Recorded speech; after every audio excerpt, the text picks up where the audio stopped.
bagaimana supaya mudah mengampuni. Ya, pada dasarnya ketika kita sudah tidak fokus pada kejahatan orang dan sakit hati kita, itu sudah menolong banyak. Itu sudah menolong kita di dalam mengampuni. Tapi ada hal lain yang harus menjadi fokus yang benar supaya menolong kita lebih mudah mengampuni. Fokusnya pada apa? Jangan fokus pada sakit hatimu, jangan fokus pada kejahatan orang, tapi fokuslah pada Tuhan dan rencananya bagi. Waktu kita percaya kepada Tuhan Yesus, kita jadi anak Allah. Karena kita anak Allah, maka Allah adalah Bapa kita. Dia adalah Bapa surgawi kita. Dan saudara-saudara, sebagai Bapa yang baik, Dia punya rencana yang indah untuk anak-anaknya. Tuhan tidak pernah punya rencana buruk bagi anak-anaknya. Dalam Yeremia 29 ayat 11, sebab aku ini mengetahui rancangan-rancangan apa yang ada padaku mengenai kamu. Demikian firman Tuhan, yaitu rancangan damai sejahtera dan bukan rancangan kecelakaan,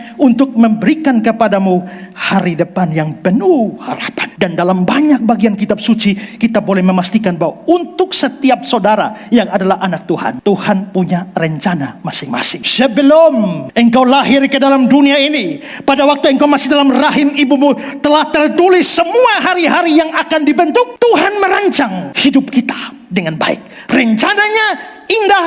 Dia tidak pernah merencanakan yang buruk pada kita. Dan kalau Tuhan sudah rencana untuk kamu, Dia tidak mungkin gagal. Dalam Ayub 42 ayat 2, aku tahu bahwa engkau sanggup melakukan segala sesuatu dan tidak ada rencanamu yang gagal. Jadi kalau Tuhan bilang, Esra, kau akan ke sini, saya pasti akan sampai ke sini. Tidak mungkin saya ke tempat lain. Kalau Tuhan bilang, tidak, bukan di sini, kamu akan di sini, maka rencana Tuhan pada saya tidak gagal.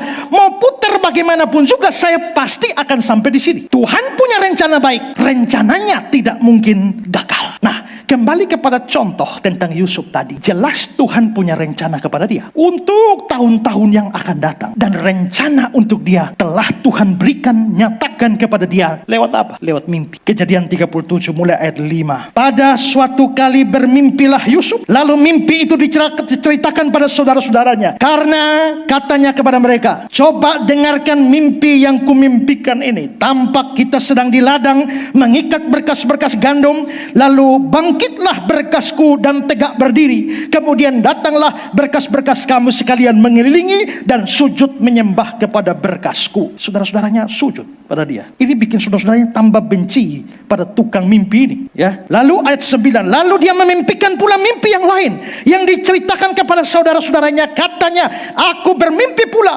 tampak matahari, bulan dan 11 bintang sujud menyembah kepadaku.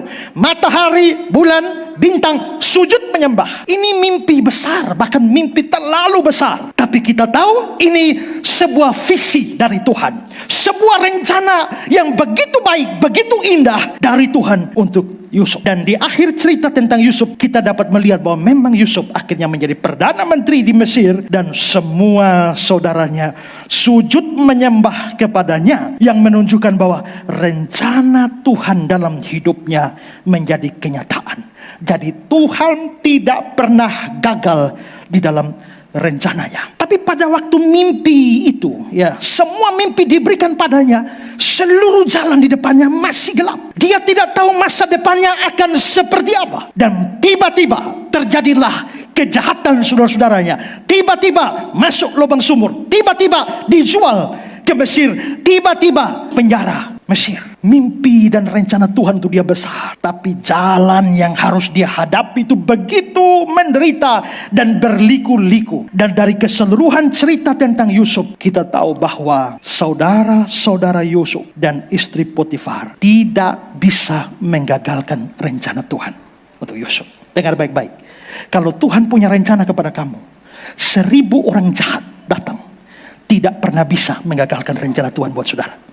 Tidak bisa. Tapi yang menarik adalah bukan hanya kejahatan-kejahatan itu tidak bisa menggagalkan rencana Tuhan, tapi bahkan oleh kejahatan-kejahatan itu rencana Tuhan tergenapi. Sekarang saudara, Yusuf menjadi perdana menteri di Mesir. Mengapa? Tarik mundur sedikit saja. Kenapa dia bisa jadi perdana menteri? Karena dia berhasil menafsir mimpi aneh dari Firaun. Tapi bagaimana bisa dia menafsir mimpi Firaun? Karena ada info dari salah seorang pegawai Firaun, yaitu juru minum. Di mana juru minum mendapat info atau tahu bahwa Yusuf bisa tafsir mimpi? Karena dia pernah ketemu Yusuf di dalam penjara, yang pada saat itu bersama dengan juru roti, juru minum ada dalam penjara, sama-sama jadi tahanan. Lalu mengapa dia bisa ada dalam penjara? Karena difitnah oleh istri Potifar. Mengapa bisa difitnah oleh istri Potifar? Karena dia kerja di rumah Potifar. Bagaimana dia bisa kerja di rumah Potifar? Karena dijual oleh orang Midian. Bagaimana orang Midian bisa jual dia? Karena dijual oleh saudara-saudaranya. Mengapa bisa dijual oleh saudara-saudaranya? Karena saudara-saudaranya benci dan iri kepada dia. Mari kita balik. Karena benci, maka mereka menjual Yusuf ke Midian. Maka Midian menjualnya ke Mesir, lalu menjadi budak di rumah Potifar, lalu difitnah oleh istri Potifar, lalu masuk penjara. Di dalam penjara ketemu juru minum, juru roti, yang mimpi mereka ditafsirkan olehnya. Setelah juru minum keluar, dia berhadapan dengan Firaun. Firaun mimpi, lalu dia ingat akan Yusuf. Yusuf dikeluarkan dari penjara, suruh tafsir mimpi Firaun. Begitu tafsir mimpi Firaun, Firaun kaget dengan hikmatnya, dan akhirnya Firaun menetapkan, kamulah yang harus jadi solusi dari problem Mesir. Maka mari kita lihat ujung ke ujung. Seandainya tidak ada kejahatan saudara-saudara Yusuf, bisakah Yusuf jadi Perdana Menteri? Seandainya istri Potifar tidak fitnah Yusuf, Yusuf bisa tafsir mimpi Firaun? Siapa budak itu? Tidak. Kalau begitu, kejahatan saudara-saudara Yusuf, kejahatan istri Potifar bukan hanya tidak bisa menggagalkan rencana Tuhan untuk Yusuf, tapi bahkan kejahatan itu menjadi cara, menjadi alat Tuhan membawa Yusuf kepada rencananya yang indah. Jika demikian, apakah kebencian dan kejahatan saudara-saudara Yusuf serta fitnah istri Potifar dapat dibenarkan? Tidak. Mereka tetap orang jahat, tapi Tuhan memakai kejahatan mereka membawa Yusuf sampai pada rencananya. Dan saudara-saudara, rupanya Yusuf sadar ini. Yusuf sadar ini, dia sangat sadar, ya, bahwa terlepas dari kejahatan saudara-saudaranya, terlepas dari fitnah istri Potifar, tapi pasti ada rencana Tuhan di balik ini. Makanya dia ngomong dalam Kejadian 45 ayat 8. Jadi bukan kamu yang menyuruh aku ke sini, tetapi Allah. Dialah yang telah menempatkan aku sebagai bapa bagi Firaun dan tuan atas seluruh istananya dan sebagai kuasa atas seluruh tanah Mesir. Di pasal 50 ayat yang kedua, memang kamu telah mereka-rekakan yang jahat terhadap aku, tapi Allah telah mereka-rekakan untuk kebaikan, dengan maksud melakukan seperti yang terjadi sekarang ini, yakni memelihara hidup suatu bangsa yang besar. Kalau begitu, tanpa mengabaikan kejahatan dari saudara-saudara Yusuf dan istri Potifar, kita dapat berkata bahwa mereka adalah alat-alat yang Tuhan pakai untuk membawa Yusuf sampai pada rencana Tuhan bagi dia. Kalau begitu, di sini kita bisa melihat cara kerja Allah. Kalau kita bisa lihat cara kerja Allah, di mana Dia bisa bekerja dan pasti bekerja untuk kebaikan anak-anaknya menggunakan kejahatan, harusnya kita bersyukur kepada Tuhan. Dia mengubah kejahatan manusia menjadi kebaikan. Nah, itu rencana.